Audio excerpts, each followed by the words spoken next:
How frequently do you check and analyze your Amazon sales data? What metrics do you prioritize? I check my Amazon sales data every day, but the way that I see if I'm going in the right direction, I compare yesterday to the day before, and then I'll look at the last 7 days. I want to look at a weekly view. You have to say, okay, last 7 days, how much did I do? What was my TACOS? What was my ACOS? How many units did I sell organically? How many units did I sell with ads? And then compare it to the previous week.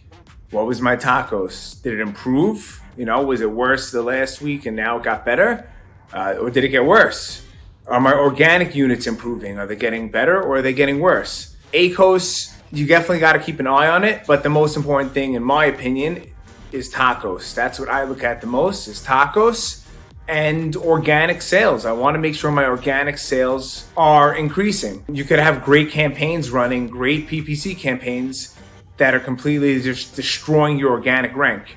And you'll see okay, your PPC sales are up, but your organic units are down. It's cannibalizing itself. It's not worth it. So I check my sales every day. I compare it to the previous week, week after week. And I also compare it to the previous month. Look at the last 30 days and then look at the previous 30 days before that. And I see, okay, what were my sales 2 months ago? What was my sales last month? What was my TACOS 2 months ago? What was my TACOS this month? Just comparing everything. The main things, organic units up or down, TACOS up and down. Yeah, and that's it.